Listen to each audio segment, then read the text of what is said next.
জঙ্গলের শেষ প্রান্তে অবস্থিত ঝিলের ধারে বসে আছে উদ্যান। চারপাশের পরিবেশ একদম নিস্তব্ধ, গা ছমছমে। ফুলের ঠোঁটের খুব কাছাকাছি গিয়েও থেমে যায় উদ্যান। কানে ভেসে আসে ফুলের বলা সেই কথাটা, নিজেকে প্রোটেক্ট করতে না পারলে শেষ করে ফেলবো, তবুও শেষ নিঃশ্বাস অবধি কলঙ্ক মুক্ত থাকবো। উক্ত কথাটাই যেন পাথর মানবটিকে থামিয়ে দিছে, ভাবতে বাধ্য করছে। তন্মধ্যে উদ্যানের চুলের ডগা থেকে এক ফোঁটা পানি গড়িয়ে পড়ে ফুলের ঠোঁটের উপর। সঙ্গে সঙ্গে ফুল পানি উগড়ে দিল। উদ্যান মুখ ফুলের ঠোঁটের সন্নিকটে থাকায় পুরো পানিটাই ছিটকে পড়ল উদ্যানের মুখের উপর। ঘটনার আকস্মিক ঘূর্ণিতে উদ্যান দূরে সরে গেল, বিদ্বেষ গলায় বলল, you bloody mistake, what the hell did you do? কাঁচতে কাঁচতে ফুল ঝাপসা চোখে আশেপাশে তাকালো। ঠান্ডায় যেন শরীর অবশ হয়ে গেছে। তবুও নিজের শরীরটাকে টেনে তুলে উঠে বসলো ফুল। মাথা চেপে ধরে নিম্ন গলায় বলল, কী করেছি আমি? উদ্যান নিজের মুখ মুছতে মুছতে ঝাড়ি দিয়ে বলল, তুই আমার মুখের উপর থু দিয়েছিস? এত বড় সাহস তোর? নিজেকে কী ভাবিস? চুনোপুটির প্রাণ নিয়ে আমার সাথে লাগতে আসিস না। ইচ্ছে তো করছে তুলে আবারও পানিতে ছুঁড়ে মারি। চোখ মুখ কুঁচকে উদ্যানের কথার মানে বোঝার চেষ্টা করে ফুল, কিন্তু বুঝতেই পারে না। বসা থেকে উঠে দাঁড়ায় উদ্যান, নিজের জামাকাপড় ছেড়ে গম্ভীর গলা বলে, জীবনে বাইকে ওঠা হয়নি। যদিও উদ্যান ফুলের দিকে তাকিয়ে কথাটা বলেনি, তবুও ফুল বুঝতে পারে মনস্টারটা তার উদ্দেশ্যে প্রশ্ন ছুটছে। ওঠা হয়েছে, তবে এভাবে বসার অভ্যাস নেই। উঠে দাঁড়ানোর চেষ্টা করছে ফুল, কিন্তু পারছে না। পা দুটো যেন অসাড় হয়ে গেছে।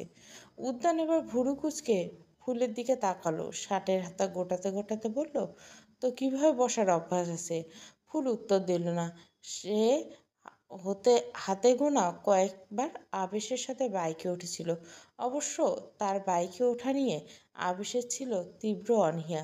যদি পড়ে টরে যায়। যে কয়েকবার ফুল বাইকে উঠেছে সেই কয়েকবার আবেশ অনেক স্লো বাইক রাইড করেছে, আর বারবার বলছে, ভাড়া করে ধর, পড়ে যাস না। বহু কষ্টে উঠে দাঁড়াতে ফুল নিজের বাহুতে তীক্ষ্ণ ব্যথা অনুভব করলো। পানি পড়ার পূর্বে রেলিংয়ের সঙ্গে ধাক্কা বেশ জোরে সোরে লেগেছিল। হাতের আঙ্গুল দ্বারা কাঁধ স্পর্শ করতে পুরো শরীর নড়ে উঠল। জায়গাটা থেতলে গেছে, সম্ভবত রক্ত বেরোচ্ছে। অন্ধকারে দেখা যাচ্ছে না। হঠাৎ করে উদ্যান তেড়ে গেল ফুলের দিকে, শক্ত হাত চেপে ধরল ফুলের বাহুতে। ব্যথায় ফুলের প্রাণ অষ্টাগত। এই মেয়ে, তুই আমার কথার জবাব দিস না কেন? একটা কথা বারবার রিপিট করতে হয়। উহ, ছাড়ুন, লাগছে আমার। কাকিয়ে উঠল ফুল। সে ব্যথা পাচ্ছে শুনে উদ্যান আরও খুব করে চেপে ধরলো জায়গাটা। কথা রিপিট করতে এর থেকে বেশি যন্ত্রণা হয় আমার। লাস্টবারের মতো ওয়ান করছি, এক কথা একবার বলবো, সঙ্গে সঙ্গে রেসপন্স করবি। ব্যথায় দুপা পিছিয়ে গেল ফুল, চোখ থেকে টুপটাপ পানি গড়িয়ে পড়লো। এতটা যন্ত্রণা হচ্ছে যে মুখ দিয়ে শব্দ বেরোচ্ছে না, শুধু শরীরটা কেঁপে উঠছে ক্ষণে ক্ষণে। উদ্যান সেভাবে ফুলকে টেনে নিয়ে যেতে লাগলো। তাকে বাইকের পিছনের সিটে বসিয়ে উদ্যান বাইকের সামনে সিটে বসলো। ফুল এক হাত ক্ষতস্থান চেপে দাঁতে দাঁত পিষে বসে আছে। প্রচণ্ড শীত করছে। কেন এত শীত করছে? ইঞ্জিন স্টার্ট দিয়ে কিছু একটা ভেবে উদ্যান পেছনে ঘুরে তাকায়। তার নির্জীব চোখের চাহনি ফুলকে দ্বিধায় ফেলে দেয়। একে তো শীতকাল, তার উপর জামা কাপড় ভেজা, ঠান্ডায় দাঁত লেগে আছে। এমতো অবস্থায় হঠাৎ করে উদ্যান থাবা বসায় ফুলের বুকের উপর। আকস্মিক ঘটনায় ফুল পেছনের দিকে সরে যেতে চাইল। তার আগে ফুলের ওড়নাটা হাতে নিয়ে বিড়বিড় করে, উদ্যান স্থির থাক। হাত দিয়ে বুকের উপরিভাগ ঢাকার চেষ্টা করে ফুল তেজি গলায় বলল, এটা কি ধরনের অসভ্যতা? অন্য দিন বলছি। তার এহেন তেজি কণ্ঠ ভালো লাগলো না উদ্যানের। লো ইয়োর ভয়েস, আদারওয়াই এটা দিয়ে গলা পেঁচিয়ে মারবো, মেরে ফেলবো না, তবে মৃত্যুর দ্বারপ্রান্ত থেকে ঘুরিয়ে আনবো। যাবি ঘুরতে? শুকনো ঢোক গিলো ফুল, কণ্ঠ খাদে ফেলে বলল, দয়া করে ওড়নাটা দিন। উদ্যান কিছু বলল না, সামনের দিকে ফিরে সোজা হয়ে বসলো। ফুল তো চোখ বড় বড় করে তাকিয়েছে তার দিকে। কয়েক মুহূর্ত পেরিয়ে যেতে উদ্যান ওড়নাটায় দুপ্রান্ত দু হাতের মুঠোয় নিয়ে পিছন দিকে ছুঁড়ে মারল। ফুল ব্যাপারটা বুঝে ওঠার আগে উদ্যান ওড়নাটা ফুলের কোমরে পেঁচিয়ে তাকে নিজের পিঠের সাথে মিশিয়ে নিল। অতঃপর ওড়নাটা নিজের কোমরে বেঁধে শান্ত গলায় বলল, আপদ বেঁধে নিলাম। উদ্যানের উষ্ণ পিঠের সংস্পর্শে আসতে ফুলের বুকের ভেতর ধক করে উঠল। তাদের দুজনের শরীরে তো ভেজা, তবু এত উষ্ণ কেন দানবটা? সে উষ্ণতায় হারিয়ে বলেই কি দানবটা এত উষ্ণ লাগছে? ফুল যেন বাক্যহারা হয়ে পড়ছে। কেন এমন লাগছে? মনে হচ্ছে কোনো কিছু প্রবল বেগে রন্ধ্রে রন্ধ্রে ছুটে বেড়াচ্ছে, শিরায় উপশিরাগুলি টনটন করছে যেন। ভাবনায় মগ্ন ফুল বুঝতেই পারলো না উদ্যান কখন বাইক স্টার্ট দিয়েছে। পুরো 3 মিনিট নির্বিঘ্নে কাটে, এরপর থেকে অস্বস্তি শুরু হয়। উদ্যান রাস্তায় ফোকাস করতে পারছে না, ফুল যেন ক্রমশ তার পিঠে ঢলে পড়ছে। বিপত্তিবাদে তখন ফুলের হাত উদ্যানের কোমর জড়িয়ে ধরে। মেয়েটা যেন উদ্যানের সাথে লেপ্টে যাচ্ছে, আষ্টে পৃষ্ঠে উদ্যানের সাথে জড়িয়ে যাচ্ছে। এই হাত সরা, উদ্যান দৃঢ় গলায় বলল। ফুল কোনো সাড়া পাওয়া গেল না।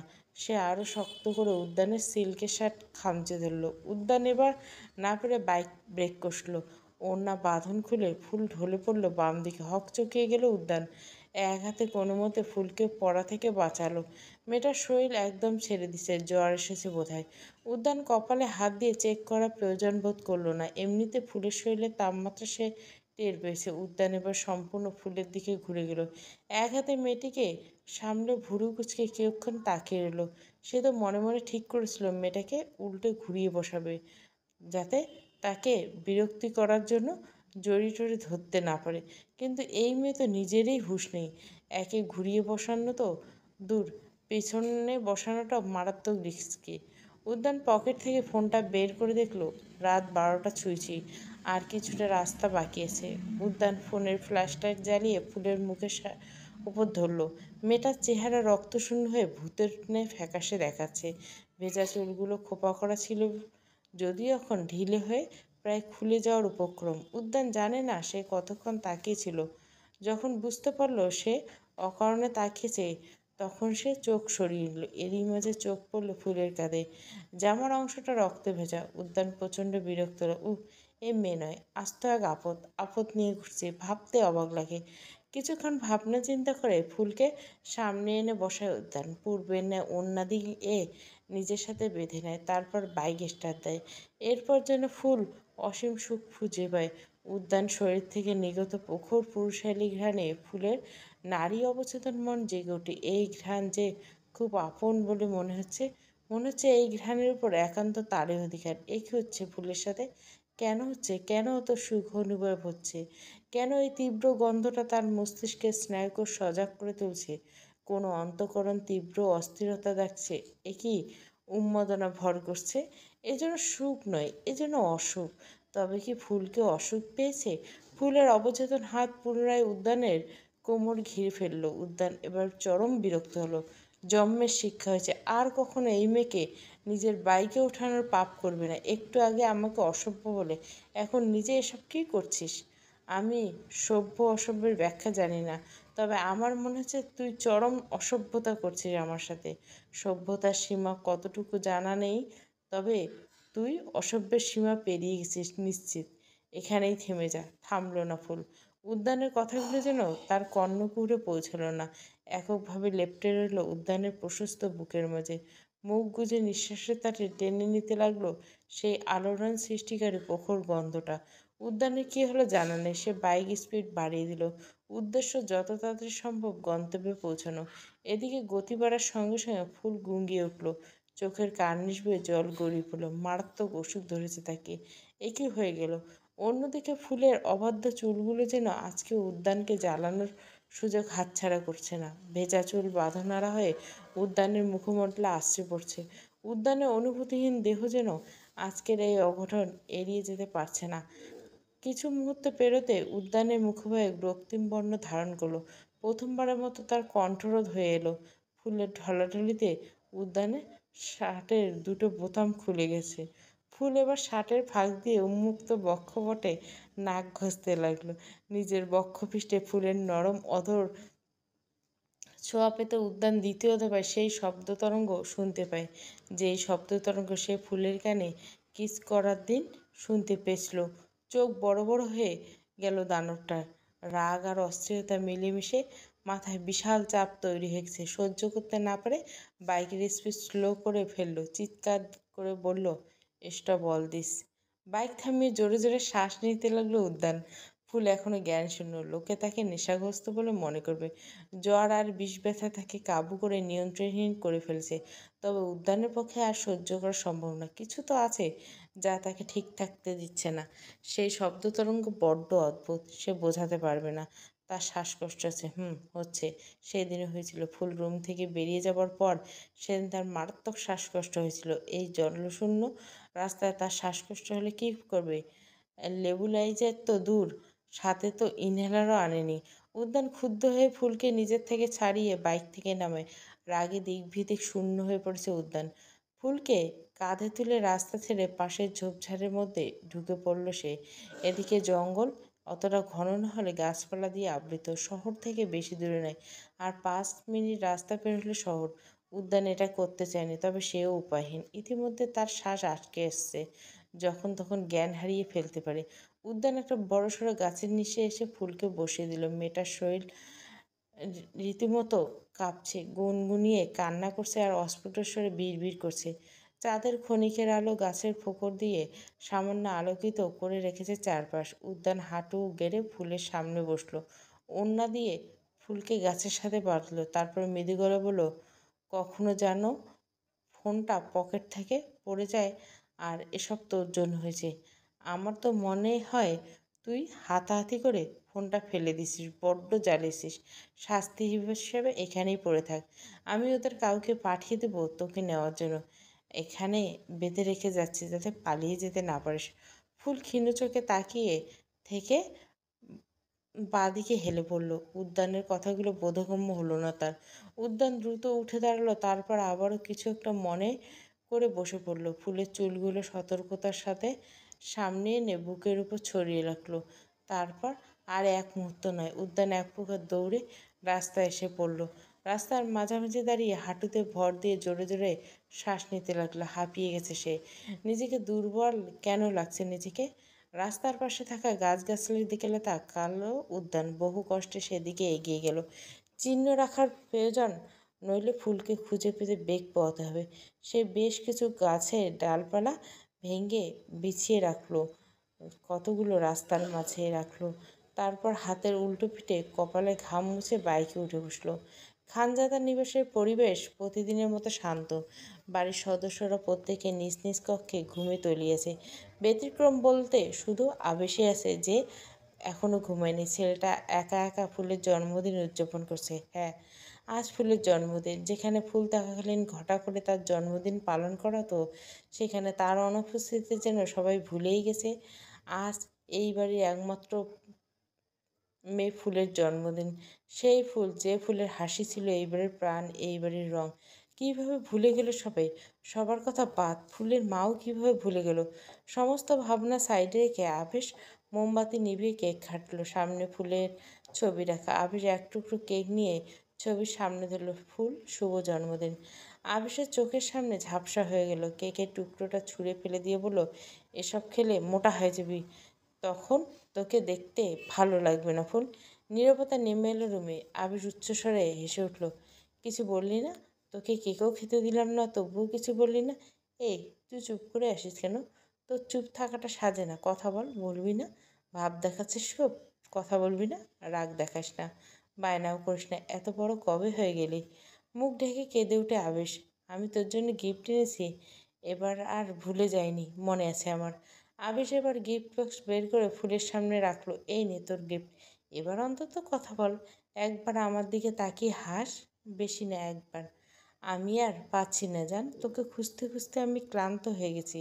নাম্বারটা ট্র্যাক করে সঠিক লোকেশন পাইনি, প্রত্যেকবারে উল্টোপাল্টা লোকেশন দেখে। আমি কি করব বল? শহর থেকে 100 কিলোমিটার দূরে আছিস বলছিস, কিন্তু কোন দিকে থেকে 100 কিলোমিটার দূরে আছিস সেটা কিভাবে বুঝবো? তবুও আমি খুঁজেছি তোকে ফুল। আমি তো জানি আমার ফুল আমার অপেক্ষা করে। আবেশ ভাই। হঠাৎ কারো ডাকে আবেশের চকিত নয়ন পিছনে ঘুরে তাকায়।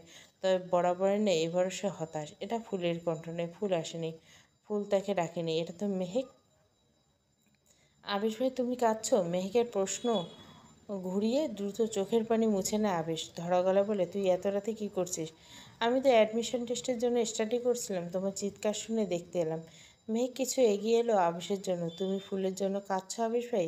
অন্য সময় হলে আবেশ মেজাজ দেখিয়ে মেহেককে কড়া গলায় দুখানা কথা শুনিয়ে দিতে কুণ্ঠাবোধ করতো না, তবে আজকের পরিস্থিতি অন্যরকম। আজ ফুলের জন্মদিন। আজ ওর জন্মদিন তো, ও তাই আর কি। একটু আশকারা পেয়ে মেহেক খাটের উপর বসে পড়ল, স্বভাবত পায়ের উপর পা তুলে দু হাতে বেডের উপর রেখে পিছন দিকে কিছু একটা হেলে গেল। তাই নাকি? তার মানে ফুল আমার চেয়ে বেশ কয়েক মাসের ছোট। হুম। আবেশ চুপ হয়ে গেল। মেহেক একটু সাহস জুগিয়ে বলে উঠল, তুমি ফুলকে খুব ভালোবাসো, তাই না আবেশ ভাই? আবেশ স্লান হাসলো। মেহেকের দিকে তাকাতে মেহেক পায়ের উপর থেকে পা নামিয়ে ভদ্রমের মতো সোজা হয়ে বসলো। ভালোবাসি বলে আর কি হবে? সে তো আমার নাগালের বাইরে চলে গেছে। ভালোবাসি বললে কি সে আসবে আমার কাছে?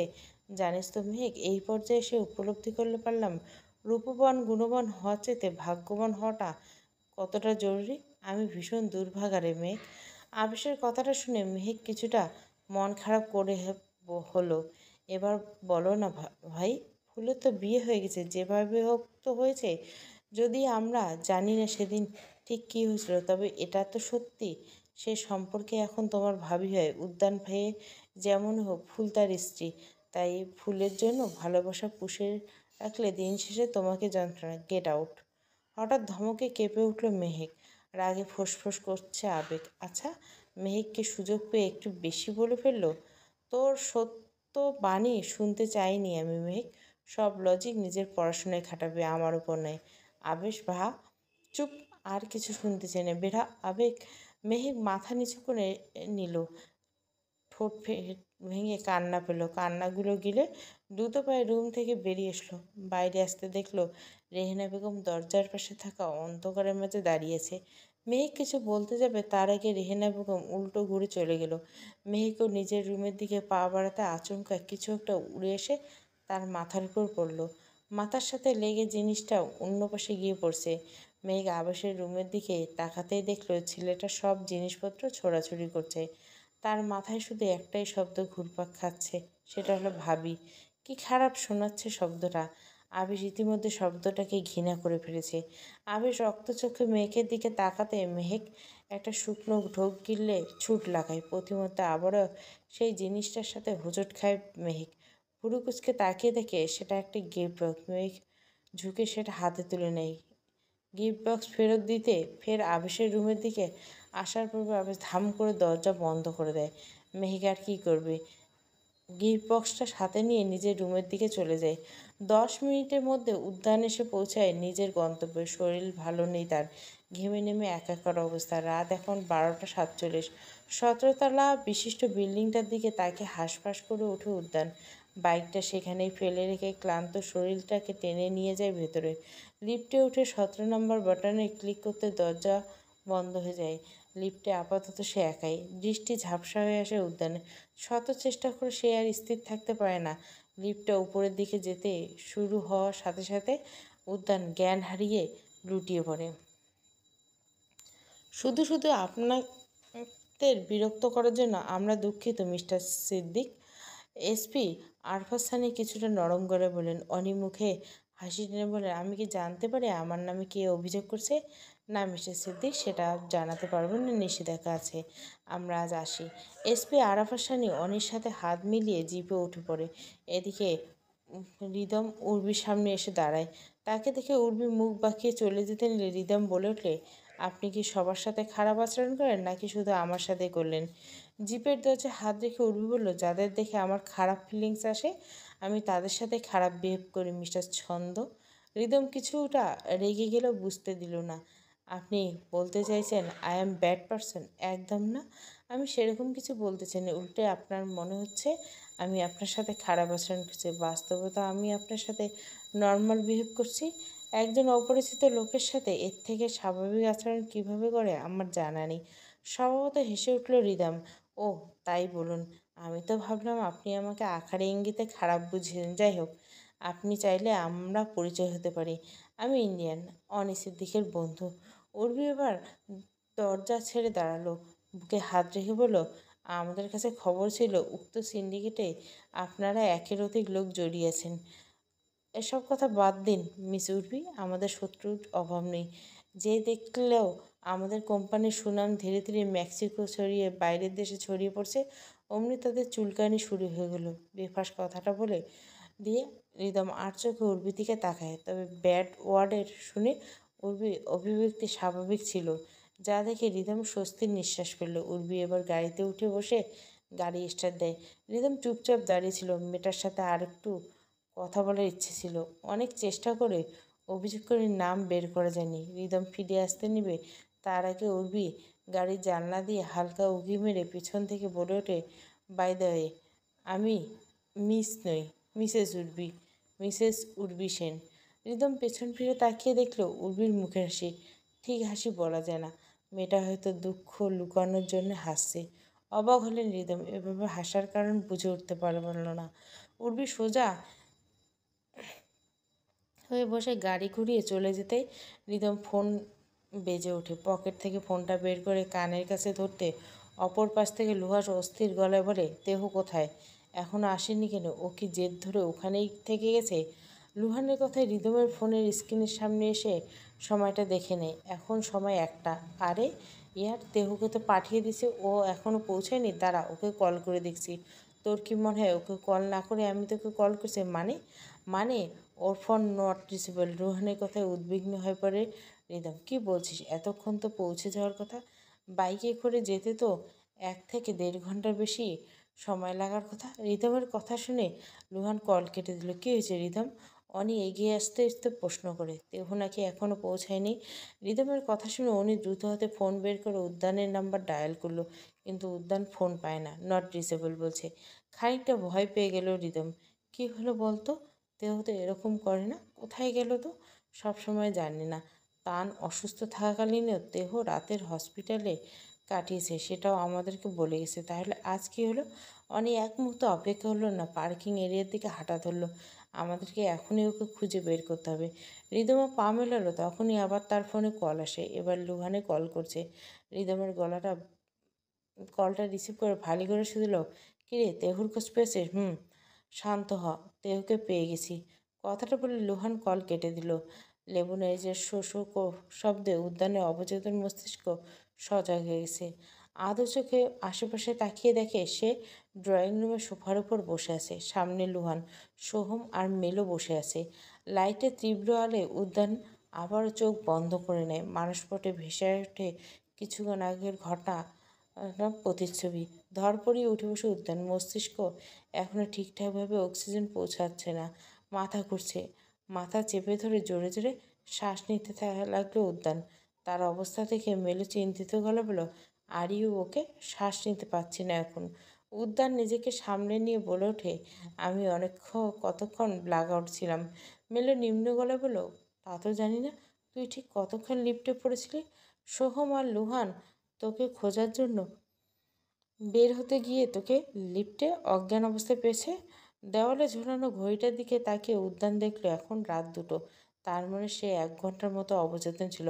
সব ঘটনা সাইডে রেখে উদ্যান সবার উদ্দেশ্য বলল, মেয়েটাকে জঙ্গলের মাঝে ফেলে রেখে এসেছি, এক্ষুনি গিয়ে নিয়ে আয়। উদ্যানের কথা কেউ বুঝে উঠতে পারলো কোন মেয়েটার কথা বলছিস? লুহান জিজ্ঞাসা করলো। উদ্যান মাথা ঝাঁকিয়ে এক হাতে লেবুলাইজার মাস্ক নিয়ে তারপর নিজের মুখ চেপে ধরল। খানিকক্ষণ শ্বাস নিয়ে আবারও বলে ওঠে, আরে ওই মেয়েটার কথা বলছি। ওই মেয়েটা কোন মেয়েটা? ক্লিয়ার করে বল বাপু। সৌম্যের কথায় উদ্যানের মাথা রক্ত অকবক করে উঠল।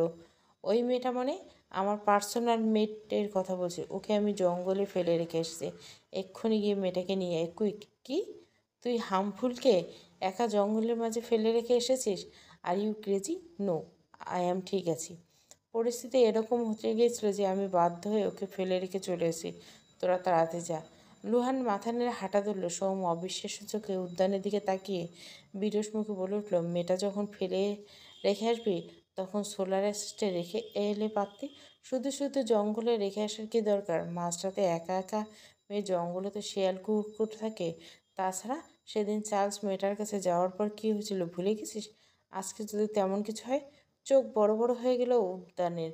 আবারও লেবুরাইজের মাস্কটা মুখে চেপে ধরল। কিয়ক্ষণ বাদে বলে উঠল, আমি তোকে যেতে বলছি, চল, এক্ষুনি যা। সোহম শ্বাস ফেলে উঠে দাঁড়ায়। দরজা পর্যন্ত গিয়ে আবারও পিছু ফিরে বলে, কোথায় খুঁজবো? ক্লু আছে? ক্লু না থাকলে লোকদের কল দিয়ে আনতে হবে খোঁজার জন্য, তাতে তো অনেক টাইম লাগবে। পুরো জঙ্গল খুঁজতে গেলে সকাল হয়ে যাবে। আমি ক্লু রেখে এসেছি সামনে একটা ভাঙা ট্রি হাউসের সামনে। বাইকে করে গেলে 10 মিনিটের পথ। আমি সেখানে অনেকগুলো ডালপালা ভেঙে রেখে এসেছি, খুব সহজে পেয়ে যাবি। তাড়াতাড়ি যাও। ওকে, যাচ্ছি। সোহম আর লুহান চলে যেতে উদ্যান সোফার উপর হেলে পড়ে। তুই ঠিক নেই দেহ। মেলো শান্ত কণ্ঠে উদ্যান চোখ বন্ধ করে নেয়। সে আসলে ঠিক নেই, একদমই ঠিক নেই। সেদিনও ঠিক ছিল না। যেদিন সে ফুলের কানে কিস করছিল তৎক্ষণাৎ সে বেশ সন্তুষ্ট হলো। কিছুক্ষণ যেতে সে ব্যাকুল হয়ে পড়েছিল। ফুলকে ছাড়া তাস শ্বাস নিতেও কষ্ট হচ্ছিল। সেদিন উদ্যান মনে মনে ঠিক করে নিয়েছিল এরকম কিছু আর কখনো করবে না। এরকম কিছু কেন করবে যেটা তাকে দুর্বল করে দেয়, যেটা তাকে মানসিক চাপে ফেলে দেয়? মূলত দুর্বল হয়ে পড়ার আশঙ্কাতে উদ্যান ফুলকে ফেলে রেখে চলে এসেছে। অবশ্য উদ্যান আজকে আরও একটা বিষয়ে আশ্চর্য হয়েছে। যেই মেয়েটা সেদিন তার সেইটুকু স্পর্শ সহ্য করতে পারেনি, সেই মেয়েটা চার্লসের হাত থেকে বাঁচার জন্য অ্যাটেম্প করছিল। যেই মেয়েটা কেন আজকে পাগলের মতো আচরণ করলো? শুধু কি অসুস্থতাজনিত কারণে এরকম করছে? উদ্যান জানে না মেয়েটা কেন এসব করছে। সে বোঝে না এসব, আর না তো বুঝতেও চায় না। ফুল তার শত্রু। শত্রুকে নিয়ে এমন উদ্ভট চিন্তা করার মানে হয় না। অনেক বছর যাবৎ তোর ব্রিদিং প্রবলেম হয়নি দেহ? তবে আজ কি হলো? 1.5 মাস আগেই বা কী হয়েছিল? তুই কি নিয়ে এতটা দুশ্চিন্তাগ্রস্ত? কোন জিনিসটা তোকে ট্রিগার করছে? আমি অনুমান করতে পারছি তুই ঠিক কতটা চাপে আছিস, অজ্ঞান হয়ে গেছিস। এনিথিং রং দেহ? মেলো রহস্যের কথাগুলো বলছে, যদিও সে উত্তর পাওয়ার আশা রাখেনি। উদ্যান মানসিক চাপে থাকলে সেটা যে কারোর সাথে শেয়ার করবে না, এটা মেলো জানে। আর হলো তাই। উদ্যান প্রসঙ্গ পাল্টে বলল, তান কোথায়? ওকে নিয়ে আয়। উঠে দাঁড়ালো মেলো। চলে গেল তানকে আনতে। উদ্যান বসা থেকে উঠে শার্টের বোতাম খুঁজতে লাগলো। ভেজা শার্টে শরীর খুব ভার লাগছে। সে শার্টটা খুলে পেছনে তাকাতেই দেখলো মেলো গোল গোল চোখে তার দিকে তাকিয়েছে। পাশে দাঁড়িয়ে থেকে তান ছুটে এলো উদ্যানের দিকে। এদিকে মেলোর চাহনি বিব্রতকর হয়ে পড়ল। ভারী গলায় বলল, নিজের রুমে যা মেলো। মেলো যেন কথাটা শুনল না। এবার বিরক্তিতে চিল্লিয়ে বলল উদ্যান, I said go to your room. এবার মেলো নড়েচড়ে উঠল, মাথা নেড়ে উল্টো ঘুরে নিজের রুমের দিকে চলে গেল। উদ্যান নিচু হয়ে তানের মাথায় হাত বুলিয়ে দিতে লাগলো। তান জিভ বের করে উদ্যানের সাথে লেগে দাঁড়ালো। এটুকু সময়ে মিস করছিস? দ্যাটস এ ব্যাড হ্যাবিট তান। কাউকে মিস করাটা একটু অসুখ, আর আমি চাই আমার তান সুখে থাক। তান এবার ঘেউ ঘেউ করে উঠল। উদ্যান ভুরু কুচকে প্যান্টের দিকে তাকিয়ে বুঝতে পারল তান জানাতে চেয়েছে এই রাতের বেলা প্যান্ট ভেজা কেন। আপদ নিয়ে বাইকে উঠেছিলাম তান, তাই বিপদে পড়ে পানিতে হাবুডুবু খেয়ে এসেছি। তুই থাক, আমি চেঞ্জ করে এসেছি কেমন? উদ্যান নিজের রুমে এসে কাপড় নিয়ে ফ্রেশ হতে গেল। এটা সোহমের অ্যাপার্টমেন্ট। দেশে এলে সোহম এখানেই থাকে, আর আজ থেকে আগামী কিছুদিন তারাও এই অ্যাপার্টমেন্টে থাকবে। কয়েক মিনিট পর উদ্যান ফ্রেশ হয়ে বাইরে এসে খাটের উপর বসলো। সে বের হতেই তান আদুরে ভঙ্গিতে উদ্যানের সাথে ঢলাঢলি করতে লাগলো। তার মধ্যে মেলো এক প্রকার ছুটে আসে উদ্যানের রুমে। দরজার সামনে এসে ব্যস্ত গলা বলে, ফুলকে ওরা খুঁজে পাচ্ছে না দেহ। কথাটা শুনে বসা থেকে দাঁড়িয়ে যায় দেহ। কি, ভালো করে খুঁজেছ? মেলো এবার রুমে এসে ফোনটা উদ্যানের দিকে এগিয়ে দিল। উদ্যান ফোনটা কানের কাছ থেকে নিতে অপর পাশে সোম বলে উঠল, আমরা চিহ্নিত জায়গায় আছি, ভাঙা ট্রি হাউসের সামনে, যেখানে ভাঙা ডালপালা আছে, কিন্তু রিগ্রেট ফুলকে কোথাও খুঁজে পাচ্ছি না। হাতে থাকা ফোনটা শক্ত করে চেপে ধরল উদ্যান। তোরা আশেপাশে খুঁজে দেখ, আমি আসছি। কল কেটে দিল উদ্যান। ফোনটা মেলোর দিকে এগিয়ে পড়ল। ফোনের লক খুলে দে, আমার ফোন হারিয়ে গেছে। মেলো বুঝতে পারলো উদ্যানের কথা, তাই সে দ্রুত নিজের ফোনের লক খুলে উদ্যান হাতে দিল। অনিলা নিজের রুমে শোয়ার প্রস্তুতি নিচ্ছে, তখনই অনি রুমে এসে, হঠাৎ তুমি? অনি ধীরে ধীরে এগিয়ে আস্তে আস্তে বলল, হঠাৎ? আমাকে কি তুমি প্রতি রাতে এক্সপেক্ট করো? অনিলা প্রতি উত্তরে কিছু বলল না। অনি এসে অনিলার পাশে বসতে অনিলা কিছুটা দূরে সরে গেল। আমাকে এতটা ঘৃণা না করলেও পারো। ঘৃণা ছাড়া আর কী করবো তোমাকে? আমার লাইফটা হেল করে দিয়েছো, ঘৃণা না করে পারি? নো পুয়েদো মাস দে বরবার নো পুয়েদো। অনিলার মুখে স্প্যানিশ ভাষা শুনে অনেক বিরক্ত মাখা চোখে তাকালো। এই বেয়াদব মহিলা, বেশি স্প্যানিশ ঝাড়বে না। পুরো 6 বছরের স্পেশাল টিচার রেখে বাংলা শিখেছি, যদি স্প্যানিশ বুঝি আমি, তবুও ভালো লাগে না শুনতে। বাংলায় বলতেছি, আমি পারি না তোমাকে ঘৃণা ছাড়া কিছু করতে। মুক্তি দাও আমার। আর কয় বছর আটকে রাখবা? এবার অন্তত ছেড়ে দাও। অনিলা হাত ছুঁড়ে ছুঁড়ে কথাগুলো বলছে। অনিতার হাত দুটো নিজের হাতের মুঠোয় নিয়ে নিজের গাড়ি ঠেকালো। আমি যেদিন মরে যাব সেদিন তুমি মুক্তি পেয়ে যাবা, তার আগে মুক্তি নেই তোমার। কথাটা শুনে অনিলা অবাক চোখে তাকায়। এভাবে তাকিও না, আমি এত তাড়াতাড়ি মরতে চাই না। এভাবে তাকালে তোমাকে মুক্তি দিয়ে আমার মরে যেতে ইচ্ছা করে না। অনিলা মাথা নিচু করে নিল। অনি তাল করে মাথা রেখে শুয়ে পড়ল। আমার জীবনে তোমার আসা উচিত হয়নি অনিলা। যেদিন আমাকে নিজের ছাতার নিচে ঠাঁই দেওয়া তোমার উচিত হয়নি। আমি বৃষ্টিতে ভিজে গেলে যেতাম, কেন সহমর্মিতা দেখালে আমাকে? আমি যে সহমর্মিতার জন্য বড্ড কাতর ছিলাম, কেন লোভ জাগিয়ে দিলে? তুমি আমাকে এড়িয়ে যেতে পারতে, তাহলে হয়তো আমিও তোমাকে এড়িয়ে যেতাম। চোখের কোণে জল জমলো অনিলার।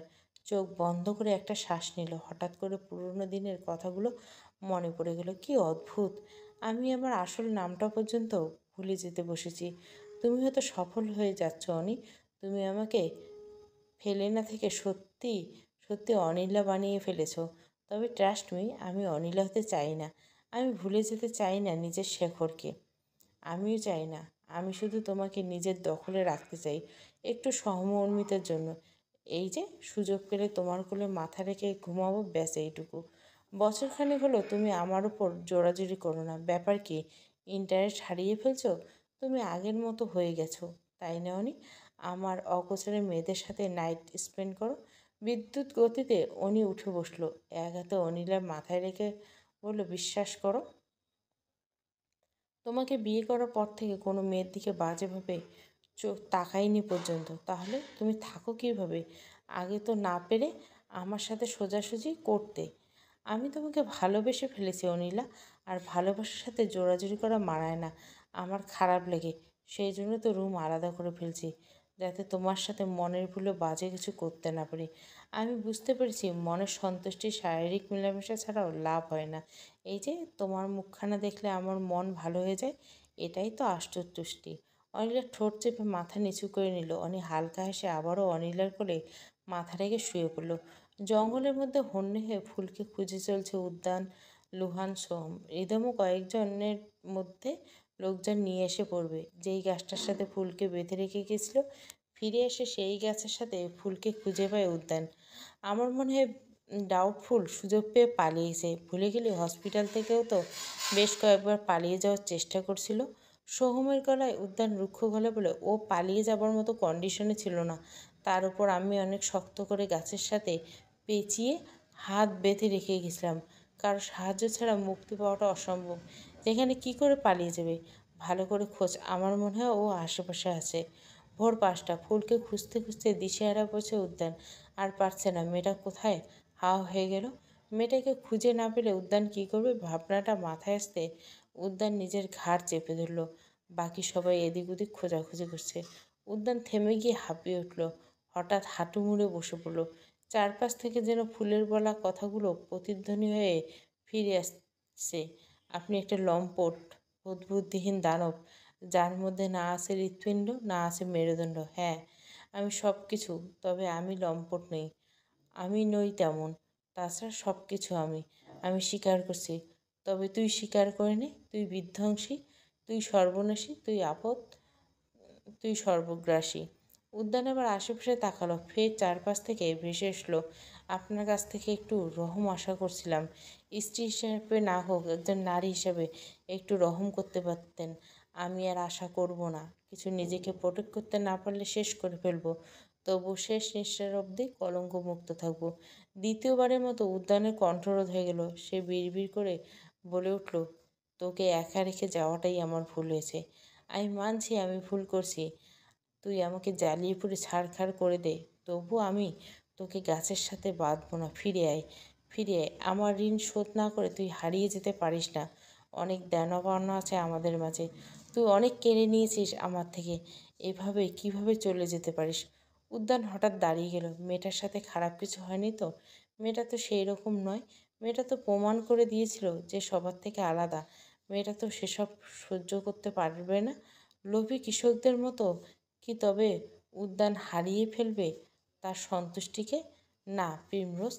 উদ্যানের চিৎকারে চারপাশ কেঁপে উঠল। হঠাৎ তার চিৎকারে আশপাশে গাছে থাকা পাখিগুলো ভীত সন্ত্রস্ত হয়ে ডানা ঝাপটে এদিক সেদিক উঠতে লাগলো। উদ্যান থামল না, আবারও ডেকে উঠল, primrose, where are you? Come out first. উদ্যান এবার ছুটে ছুটে ফুলকে খুঁজতে লাগলো। অন্যদিকে তার অবস্থা দেখে সবাই বিস্মিত চোখে তাকিয়েছে। ভোরের আলো ফুটতে শুরু করে দিছে চারদিকে। অবাধ্য হৃদস্পন্দন পর্ব ৭। পুরো গল্প প্লেলিস্টে। ভালো লাগলে অবশ্যই লাইক, শেয়ার এবং সাবস্ক্রাইব করবেন। Thank you for watching.